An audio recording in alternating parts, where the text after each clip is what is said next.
Commençons par les éléments permettant de retranscrire les hauteurs musicales, la portée et le positionnement des notes sur cette portée. Pour cela, imaginons une échelle de 11 barreaux pour pouvoir ranger, entre guillemets, les notes de différentes hauteurs. Nous appellerons cette échelle une portée. Je peux positionner les notes entre les lignes ou à cheval sur les lignes. Si j'opte pour l'une ou l'autre de ces solutions, les 11 lignes ne pourront représenter que 11 ou 12 notes de hauteur différentes. Par contre, en exploitant les deux solutions, l'échelle peut porter 23 notes différentes. Il y a 7 noms de notes, ce qui permet de couvrir plus de 3 séries de notes consécutives. Mais ce n'est pas encore suffisant. Il faudrait donc rajouter des lignes au-dessus et en dessous de ces 11 lignes initiales. Plutôt que de rajouter des lignes de même longueur, on crée ponctuellement des lignes légèrement plus larges que ces notes.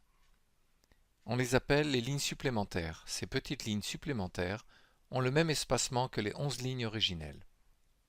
Mais 11 lignes, est-ce bien raisonnable?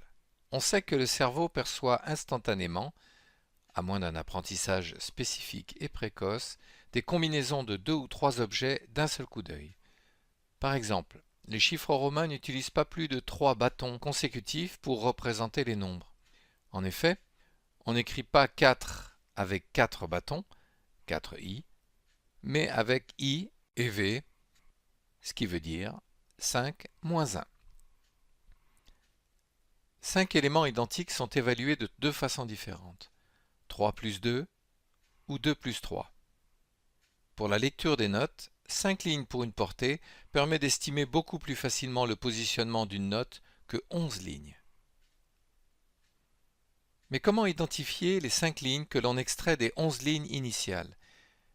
Pour cela, nous allons tout d'abord positionner 3 repères sur ces 11 lignes. Le premier repère est sur la ligne du milieu, 6e ligne en partant du bas ou du haut. Ce repère sera pour la note Do, correspondant à l'emplacement du Do serrure, entre guillemets, du piano. On appelle ainsi ce Do car il est à l'emplacement de la serrure du couvercle du clavier d'un piano. Le deuxième repère est positionné 5 notes plus haut que le premier repère, sur la note Sol. Do, Ré, Mi, Fa, Sol. 1, 2, 3, 4, 5. Cela correspond aussi à la 4e ligne en partant du haut des 11 lignes. Pour le troisième repère, nous descendrons cette fois-ci 5 notes plus bas que le premier repère, pour arriver sur la note Fa. Do, Si, La, Sol, Fa. 1, 2, 3, 4, 5.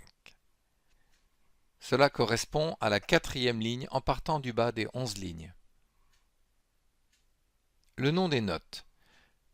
Au VIe siècle, on utilisait les lettres de l'alphabet pour désigner les notes.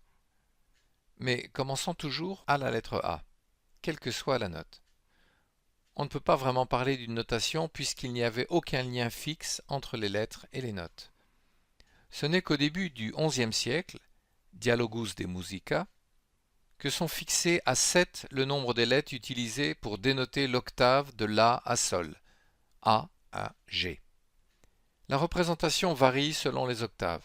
3 dans le traité cité précédemment, A majuscule à G majuscule, A minuscule à G minuscule et AA minuscule à GG minuscule.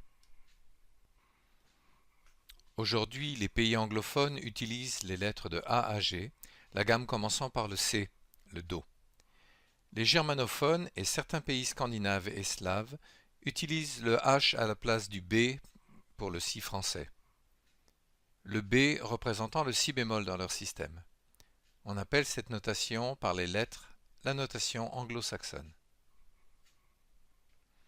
Au XIe siècle, le moine Guido d'Arezzo a l'idée, pour nommer les notes de la gamme, d'utiliser des syllabes d'une hymne liturgique fameuse, l'hymne des vêpres de la fête de la naissance de Saint Jean-Baptiste.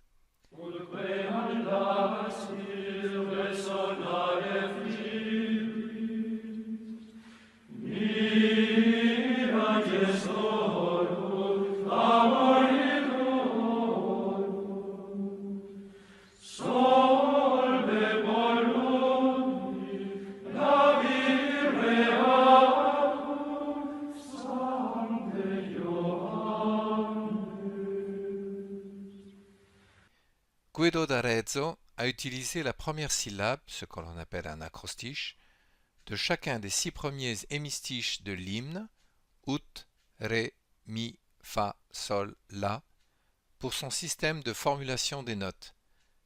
Dans les pays de langue romane, en français, italien, espagnol, portugais, cette appellation s'est imposée face à la notation alphabétique utilisée dans les pays germaniques ou anglophones. La note si, dont le nom est composé avec les 2 initiales du dernier vers de l'hymne, Sancte Johannes, a été rajoutée à la fin du XVIe siècle. La note ut a été transformée plus tard en do, plus facile à énoncer en solfiant. Certains suggèrent que do viendrait de la première syllabe du mot latin dominus, qui veut dire le Seigneur.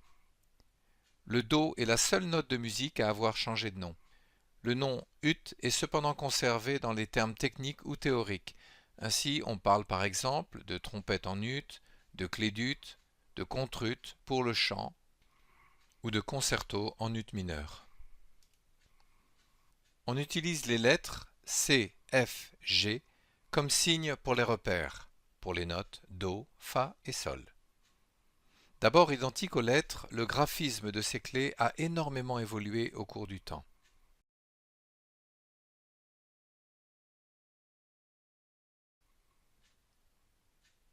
Une fois les clés positionnées, on va pouvoir isoler et distinguer les portées de 5 lignes consécutives pour représenter les hauteurs de notes correspondant au mieux à un instrument de musique ou à la hauteur de la voix à retranscrire. Par exemple, les notes les plus aiguës utiliseront les 5 lignes les plus hautes des 11 lignes initiales. Le repère sol, appelé clé de sol, permet de les distinguer. Le centre de cette clé, le centre de la volute, est positionné sur la 2e ligne en comptant à partir de la nouvelle ligne la plus basse. On l'appelle plus précisément la clé de sol, 2e ligne. Pour représenter les notes les plus graves, on utilisera les 5 lignes les plus basses des 11 lignes. C'est le repère Fa, appelé clé de Fa, qui est alors choisi. Les 2 lignes horizontales de la lettre F, qui sont devenues 2 points dans le graphisme actuel de cette clé, enserrent la ligne de la note Fa. C'est-à-dire que le repère est sur la 4e ligne en partant du bas de la portée de 5 lignes. On appelle aussi plus précisément cette clé la clé de Fa 4e ligne. Un instrument, par exemple l'alto, utilisant les 5 lignes centrales, de la 3e ligne à la 7e ligne des 11 lignes, aura pour repère le Do, ou ut, qui est positionné alors sur la 3e ligne de cette nouvelle portée de 5 lignes.